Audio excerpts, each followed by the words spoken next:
सत श्रीकाल, नमो बुद्धाय, जय निवास साथियों, सलाम नमो साथियों। आयुष्मान मानवता न्यूज चैनल पर आप सभी का स्वागत है। मैं मेघराज सिंह अमेरिका से। साथियों, आप सभी जानते हैं उठाते गरीबों की आवाज, मजलूमों की आवाज, जिनकी कोई आवाज नहीं उठाता उसकी आयुष्मान मानवता उठाता।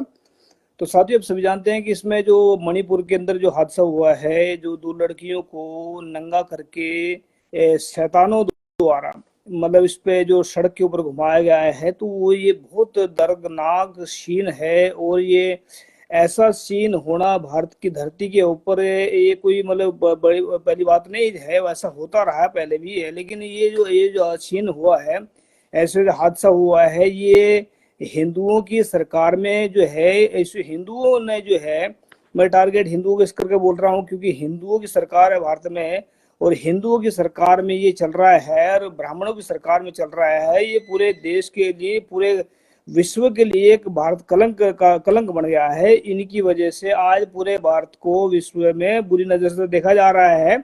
आज पूरे विश्व के अंदर भारत पर थू थू हो रही है इन हिंदुओं के कारण। हिंदुओं को मैं इस करके बोल रहा हूँ क्योंकि जो सेंटर में वो हिंदू बैठे हैं और चारों तरफ जो है ना ब्राह्मण और हिंदू बैठे हैं। इस करके जो है ना, ये मतलब एक तो आपने सुना होगा आप सभी ने कि विनाश काले विपरीत बुद्धि।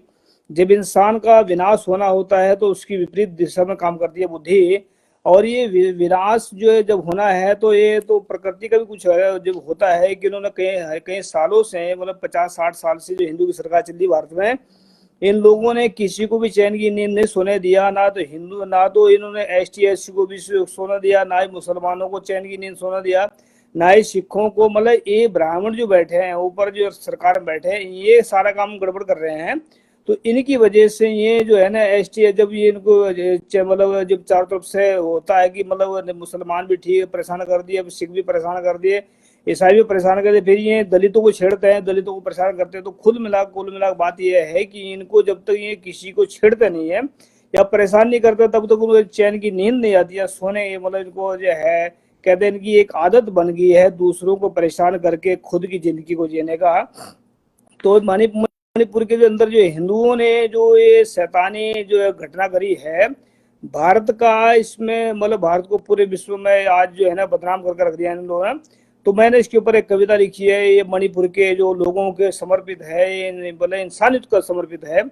कि जो मतलब ऐसे हालात में कि इंसान क्या कर सकता है, वैसे हालात में अगर इंसान अगर ऐसे मतलब चुपचाप देखेंगे बैठ करके, या मतलब ऐसा सोच रहे हैं कि हमें कुछ नहीं होगा, हम कहाँ पर बैठे हैं, हमें क्या क्या होने वाला, जो हो रहा होने दो, क्या फर्क पड़ रहा है किसी का। तो ऐसा सोचना बिल्कुल गलत है। आज उनके साथ हुआ है, कल हमारे साथ होगा और परसों किसी और के साथ होगा। तो ये अगर रोकना चाहते हैं तो एक साथ इकट्ठे होकर के हिंदू जो पहली बात तो ब्राह्मण, जो भारत में जो हिंदू 3% है, जो ब्राह्मण है वही हिंदू, बाकी तो जो ST SC OBC के लोग तो शूद्र है, वो तो हिंदू नहीं है। जो जो राजपूत हैं या जो बने हैं उनके गुलाम हैं। तो गुलाम कोई किसी का कोई धर्म नहीं होता। 3% ब्राह्मण है भारत में जो जो ऐसा काम कर रहे हैं, मतलब पूरे सारे सिस्टम पर कब्जा किया है इन लोगों ने। तो मैंने एक कविता लिखी है इसके ऊपर जो है, मतलब मणिपुर की जो लोगों के मणिपुर की मतलब एक कविता इस तरह है। मणिपुर की इस घटना ने पूरे विश्व के अंदर भारत का सिर झुका दिया है। शैतानों की इस करतूत ने भारत का स्वाभिमान गिरा दिया है। शैतानों ने मणिपुर के अंदर इंसानियत को जिंदा जला दिया है। शैतानों ने आज लाखों इंसानों को खून के आंसू रुला दिया है। जिन्होंने नंगा किया है लड़कियों को, वह हैवानों की औलाद हैं। जिन्होंने बदसलूकी करी है लड़कियों के साथ में, वह शैतानों की औलाद हैं। जो साथ चल रहे थे इन राक्षसों के, वह हराम की औलाद हैं। जो देख रहे थे इस घटना को, वह नपुंसकों की औलाद हैं। जमीर मर गई है जिनकी, वही दूसरे इंसानों के ऊपर जुल्म करते हैं। डरपोक कायर लोग गिरोह बनाकर दूसरों के ऊपर हमले करते हैं। जिनकी ताकत से डरते हैं शैतान, जिनकी ताकत से डरते हैं शैतान, तो शैतान उन लोगों के ऊपर ही हमले करते हैं। नपुंसक होते हैं वह लोग जो औरतों के ऊपर दिन रात जुल्म करते हैं। मणिपुर में जो घटना घटी है, इससे इंसानियत शर्मिंदा हो गई है।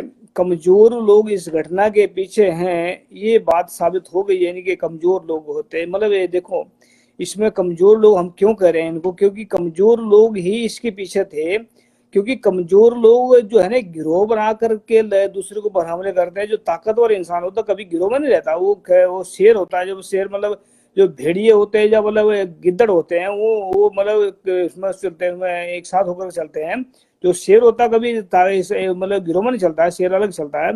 तो जो ये कमजोर लोग हैं, जो मतलब ये दो लड़कियों को इतने हजारों लोग उनके पीछे लगे, या इतनी ताकत, मतलब इतने बेवकूफी, इतने हरामखोरी, उन बच्चियों को क्या सोच रहे होंगे, उनके दिमाग में क्या बीत रहा होगा।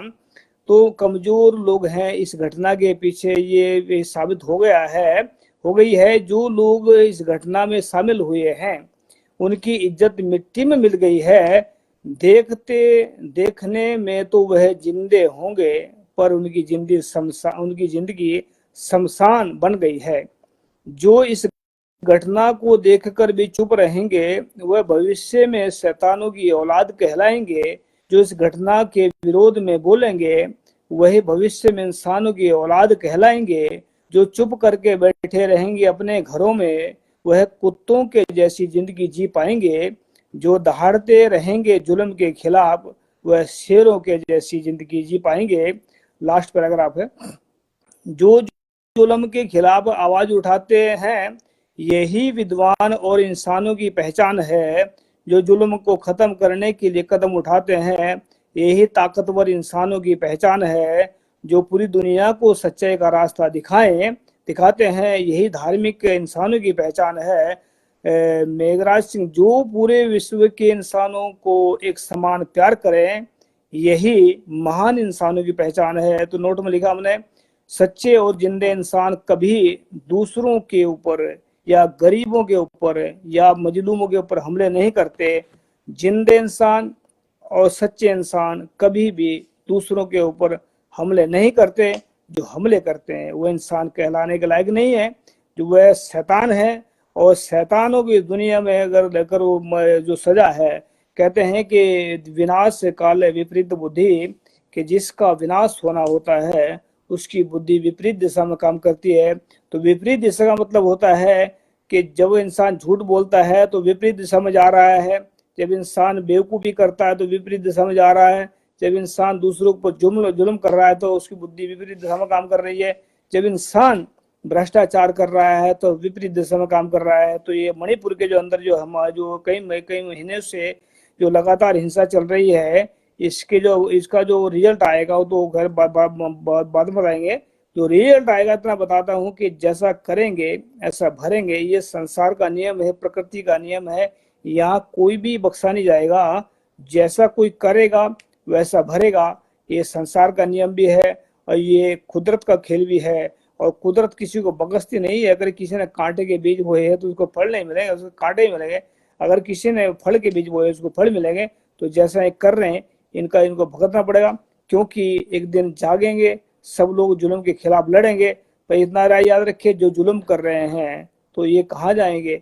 तो याद रखने के, जब आप लोग इस धरती के ऊपर रहकर भी जुल्म करते हैं इंसानों के ऊपर, गरीबों के ऊपर, मजलूमों के ऊपर, जिस दिन मजलूम होने का ज़मीर जाग गया, जिस दिन मजलूमों का जो है इंसानियत जाग गई, तो अगर डंडा लेकर निकल पड़े हैं सड़कों के ऊपर, तो फिर आप लोग कहाँ जाएंगे ये देख लेना। तो याद रखिए कि जैसा करेंगे वैसा भरेंगे, ये संसार का नियम है। तो मणिपुर की बेटियों को उनका जो है दर्द है, क्योंकि जो दर्द है वो इंसान के अंदर ही जाग सकता है। जो इंसानियत का दर्द है वो इंसान के अंदर ही जाग सकता है, शैतान के अंदर नहीं। तो हम यहाँ पर, मैं अमेरिका में बैठा हूँ और अमेरिका में बैठ करके इसको बना रहा हूँ, क्योंकि इंसानियत का दर्द है। तो याद रखें, जैसा कोई करेगा ऐसा भरेगा। ये मनवादियों की सरकार है, ये जरूर इनका नामो निशान मिटेगा, क्योंकि इन्होंने खुद की जड़ों में खुद ही पेट्रोल डाल दिया है। ये नफरत का पेट्रोल डाल रहे हैं। ये जो है जो ऐसे से काम कर करके अपने जड़ों को खुद खोखली कर रहे हैं, अपने लिए खुद कब्र तैयार कर रहे हैं। अपने ऐसा इंसानियत के खिलाफ जो आंदोलन ये करके, षड्यंत्र करके अपने बर्बादी का रास्ते खुद तैयार कर रहे हैं। तो वो दिन ज़्यादा दूर नहीं है जिस दिन सिख, मुस्लिम, जैन, ईसाई, ST SC OBC के लोग सब मिल करके इनको जो है सबक भी सिखाएंगे और अपना राज भी कायम करेंगे, तो ये शैतानी राज जल्दी खत्म होगा, क्योंकि इनकी शैतानियत ज्यादा दिन नहीं चलती है। वो जब कुदरत का खेल है कि अंत का और अंत, मतलब अंत का अंत आ जाता है जब किसी चीज के ऊपर बेमतहा जुल्म होता है, फिर उसका खात्मा भी होता है। थैंक यू सबका, सत श्री अकाल, वाहिगुरु जी का खालसा, वाहिगुरु जी का अस्सलाम वालेकुम।